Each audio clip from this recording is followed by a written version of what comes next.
Welcome to the next offseason for my Oklahoma Sooners Death Penalty Dynasty. In this offseason, I will be able to add 15 3-star players, and then I'm really excited for the next offseason because I can finally start recruiting 4-stars, but let's just get through this offseason first. As you can see on your screen, in the last video, we won our bowl game 70-51. I made the comment I didn't know if we were playing basketball or football. We had absolutely the best offensive performance we have ever had in this series. But now for the important thing. I'm not going to go game by game like I usually do. Here is the entirety of what happened in the playoffs. The number 1 team was Oregon.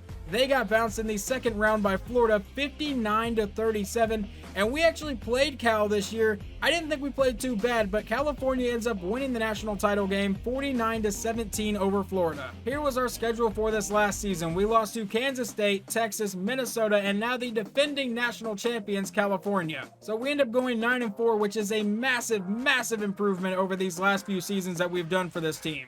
But this will also be our last season in the Independents. We will be moving over to the Big 12, and I will also be moving UCF over there because I don't think I ever moved them there.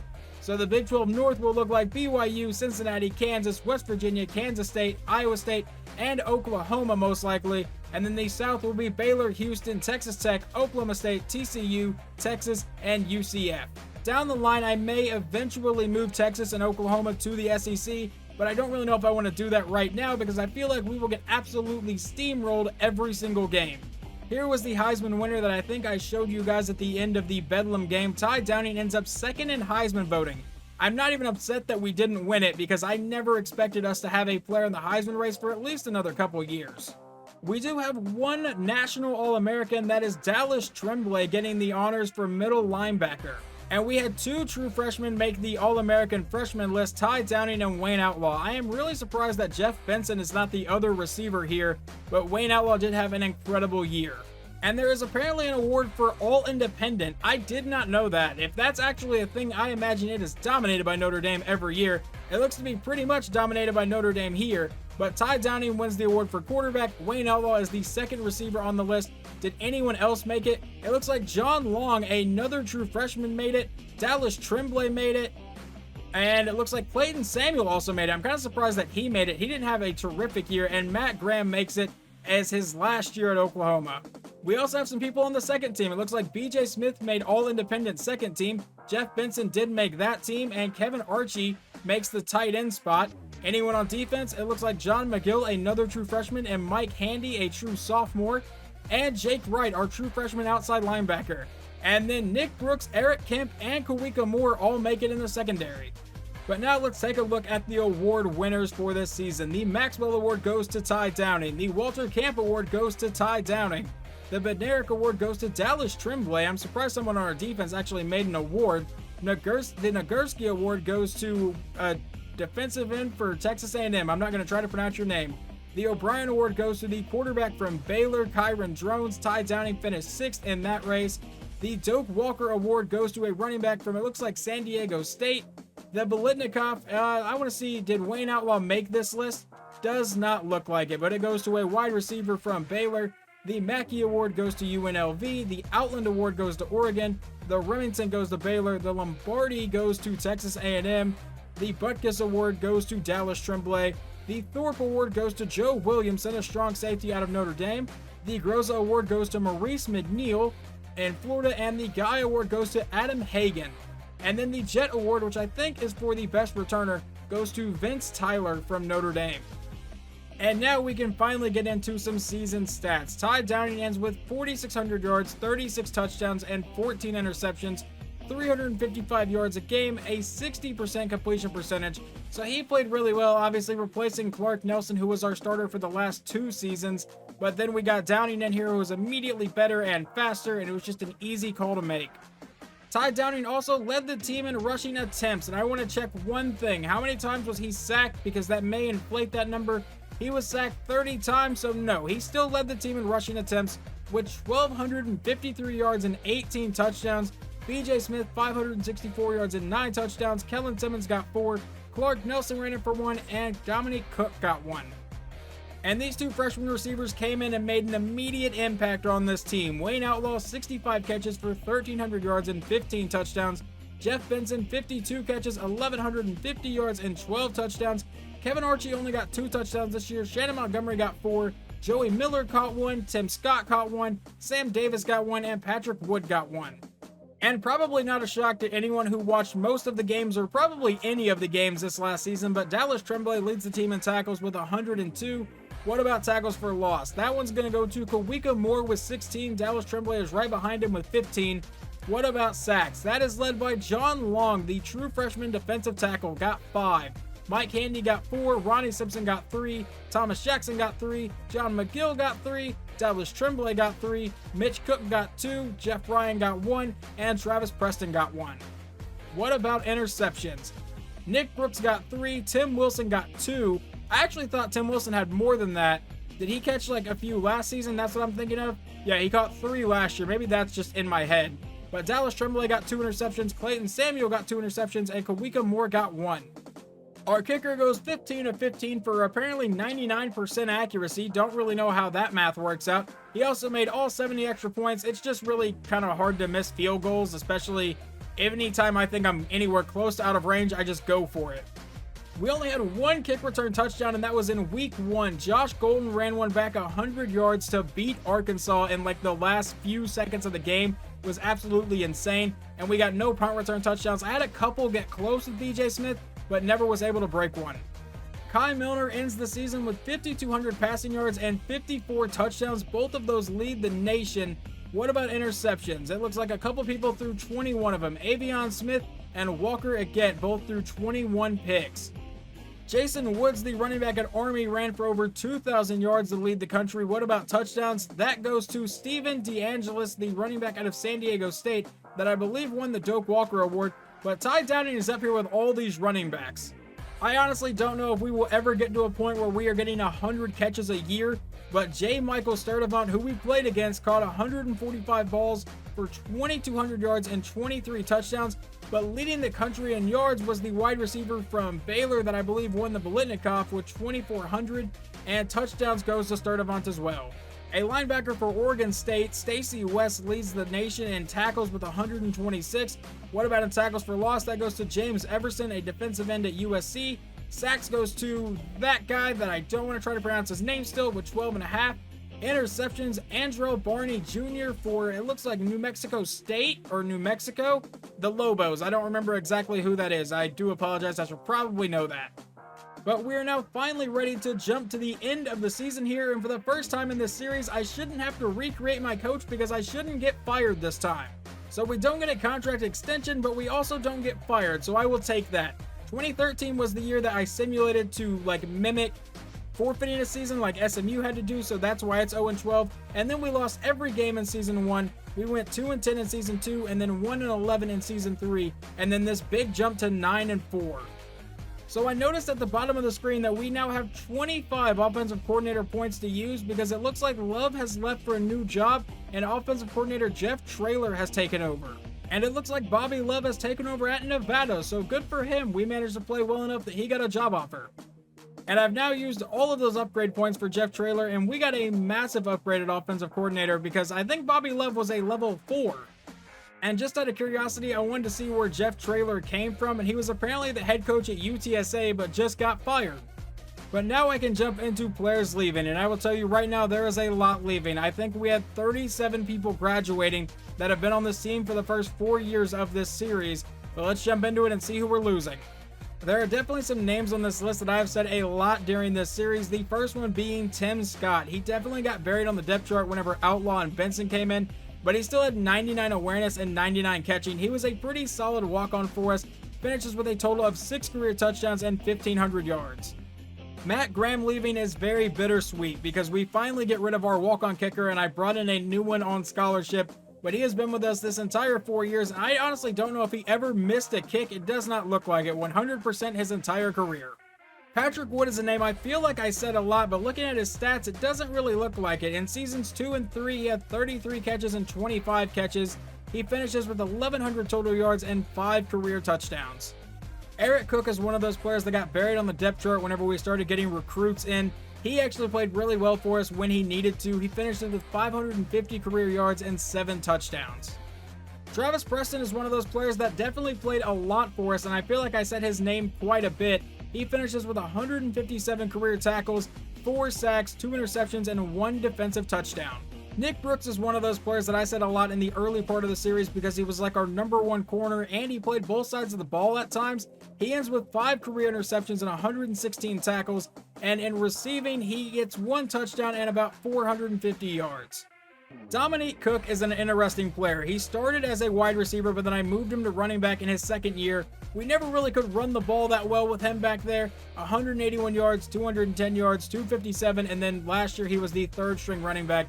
He finishes with 662 rushing yards and 6 touchdowns. What did he do for receiving? Yeah, he was like our #1 receiver his first year, 56 catches, 537 yards, and 2 touchdowns. Sam Davis is another one of those players that I feel like I said his name a lot, but looking at his stats, it doesn't really look like it. He finishes with 7 career touchdowns and 1,275 yards. Dan Colbert was a running back that did not get a lot of playing time, especially after the first season. He only finishes with 12 career attempts and 36 yards and 1 touchdown. Greg Rankin was a starter for us the first 2 seasons here before we got Kawika Moore. He finishes with 129 tackles and 1 career interception. And starting on the other side of him was Marcel Mason, a name I also feel like I said quite a bit. He actually started for 3 years until we just got Eric Kemp this last year. He finishes with 174 tackles, 1 sack, and 2 interceptions. Kyle Campbell is one of the other walk-ons that got a little bit of playing time early on, but this last year he got absolutely 0 snaps, it looks like. He finishes with 416 yards and 2 touchdowns. I really don't have much to say about linemen, so we're just going to move on to Justin Richardson, who is leaving as a 53 overall. He finishes with a career 12 sacks and 89 tackles.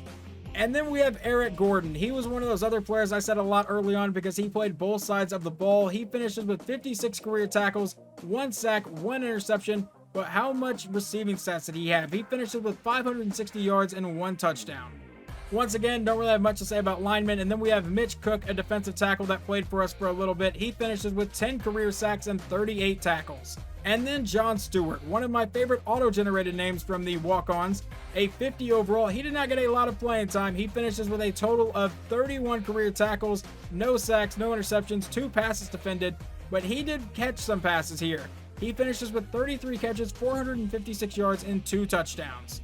And then there's Cole Payne, a 50 overall corner. I don't believe he ever got much playing time. Finishes with 77 tackles. He did have 1 interception on his career though, and I believe he also had some receiving stats. 23 catches and 5 touchdowns. And then we have Ryan Franz, who was our #1 corner for season 1. He finishes with 92 career tackles and 2 interceptions. We have Tony Frederick, who finished with 3 career sacks, it looks like, and 46 tackles. Bernard Edmonds, the one fullback that we actually used the last few years, 34 attempts for 81 yards and no touchdowns.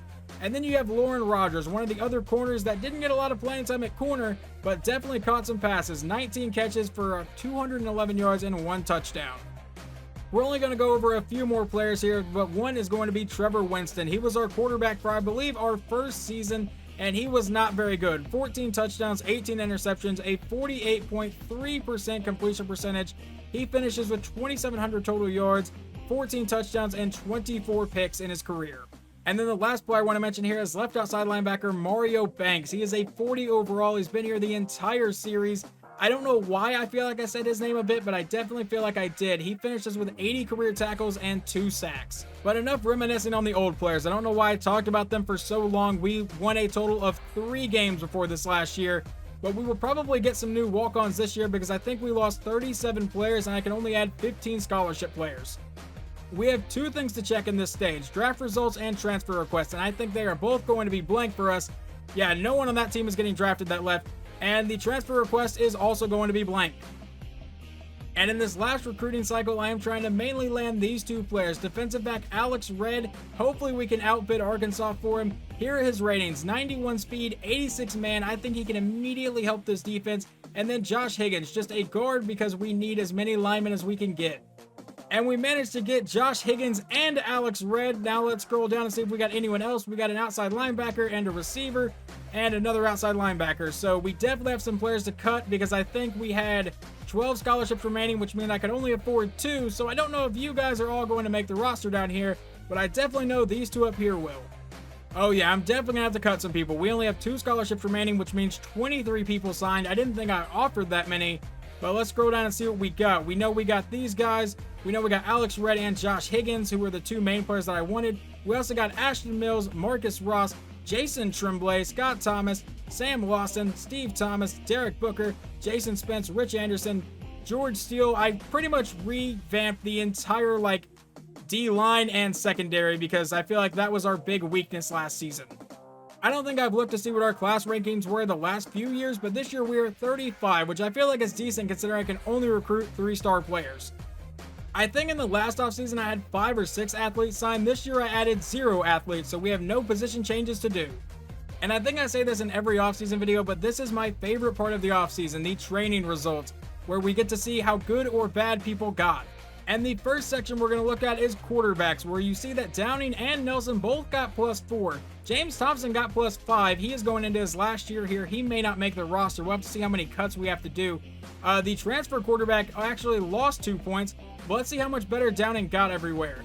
I will say that if Downing's awareness was anywhere close to Clark Nelson's, I don't think they would both be 74 overall. Downing would probably be closer to an 80. But let's see what improved here. Can we get to throw power? He did not improve throw power, but he got +5 to accuracy, which is huge. And anything else increase, it does not look like it. But +5 to accuracy for Downing is actually really, really big. That was his weakest point. And it doesn't look like Clark Nelson can still compete with throw power. And now at running back, BJ Smith gets +2 along with Kellen Simmons. BJ Smith actually got +1 to speed, which is nice. Let's see what else. +6 to elusiveness. He now has a 99 elusiveness rating. That is insane. Carrying's now an 80. Catching's a 65. I did not see a juke rating. Did I scroll right past it? I sure did. It is still a 99. And apparently it was a 99. It did not change. And it looks like all of our receivers got a nice little boost here. Wayne Outlaw got +4. Jeff Benson got +5. Shannon Montgomery got +5. And Joey Miller got +5. Wayne Outlaw got +2 to speed, 1 to acceleration. Let's see. What about catching and route running, stuff like that? Catching, they all improved a little bit. Shannon Montgomery got +8 to catching going into his senior year. That is huge for him. Spectacular catch, Wayne Outlaw got +7. Montgomery got +7 as well. Catching traffic, it looks like Benson got +7. Wayne Outlaw did not improve there. Route running, Jeff Benson got +10 to route running. Jumping, +4 to Benson. Let's see, what else? Anything important here? Release, it looks like Joey Miller has the best release of all the receivers here. Wayne Outlaw +4. All right, so I like the improvement so far that we are seeing from our team here. Sadly, Kevin Archie does not get any better. I was really hoping he would get at least to a 64. But now let's take a look at the O-line. Alan Davis got +3. Marlon Ellis got +3. At left guard, it looks like Craig Baker got +5. But Jimmy Austin lost 4. What happened there? -1 to strength. Didn't lose any awareness.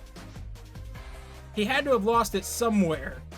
You don't just drop 4 points. Pass block -6. Are you kidding me? Okay, well, Jimmy Austin, you may still have to start because as of right now, we have no right guard on the roster, I don't believe. But Scott Campbell stays at 67, and we have no right guard or right tackle on the roster. We apparently also have no left end, but at right end, we got +3 and +2 to McGill and Thomas Jackson. Defensive tackle Mike Handy got +4, Ronnie Simpson got +4, and John Long lost 2.